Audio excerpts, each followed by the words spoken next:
வழக்கம் போல எப்பவுமே சிரிச்சுக்கிட்டு கலகலப்பா என் கூட வர்ற பொண்ணோட முகத்துல முதல் முறையா ஒரு குழப்பத்தை பார்த்தேன்.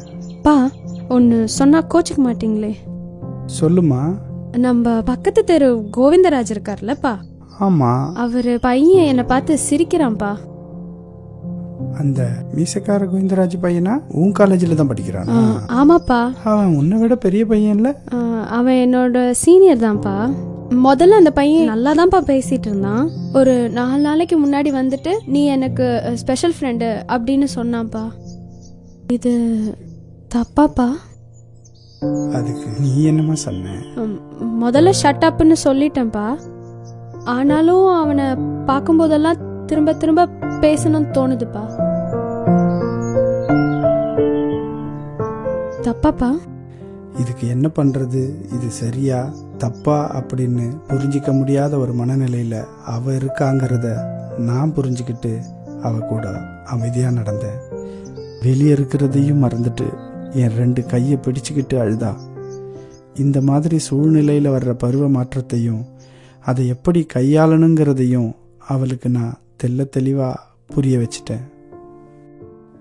நீ 1ஆம் கிளாஸ் படிக்கும்போது உன்னை ஸ்கூல்ல விட்டுட்டு வருவேன்.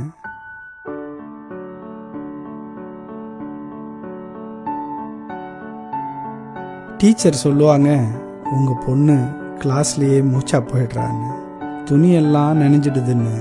இந்த வயசு குழந்தைங்களுக்கு இயற்கை உபாதைய அடக்க தெரியாது, அது இயற்கையோட வெளியேற்றமா. ஆனா அதுக்கப்புறம் 6ஆம் கிளாஸ் 7ஆம் கிளாஸ் வரும்போது எப்படா இன்டர்வல் வரும்னு வெயிட் பண்ணி அதே இயற்கை உபாதைய நீ அடக்கி வச்சு இன்டர்வல் டைம்ல தான் போன. இப்போ நீ கிளாஸ்ல இருக்கும்போது பாத்ரூம் வந்ததுன்னு வச்சுக்கோ, கிளாஸ்லயே போயிடுவியா?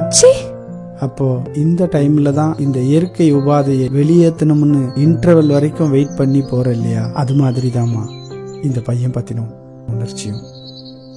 படிக்கிற காலத்துல இத இப்ப தவிர்க்கணும்னு தெரிஞ்சுக்கிட்டா அதற்கான வயசும் பருவமும் வரும்போது அது பாட்டுல அது தானா நடக்கும். இப்போ நம்ம படிக்கிற காலத்துல இதை தவிர்க்க தெரிஞ்சுக்கிட்டா போதும். என் மகள் நிம்மதியானத அவளோட முகத்துல பார்க்க முடிஞ்சது. பருவ மாற்றங்கள் ஏற்படும் போது உணர்ச்சி வயப்பட்ட நிலையில இருப்போம். அப்போ படிப்பை தவிர வேறெந்த பெரிய முடிவையும் எடுக்க கூடாதுன்னு அவ மனசு புரிஞ்சுக்கிட்டத என்னால உணர முடிஞ்சது. இப்படி ஒரு நாசுக்கான விஷயத்த அதுக்குள்ள காதல் கேக்குதோ அப்படி இப்படின்னு கத்தி கூப்பாடு போட்டு கூச்சல் போட்டா இன்னும் விபரீத விளைவுகளை தானே உண்டாக்கும்.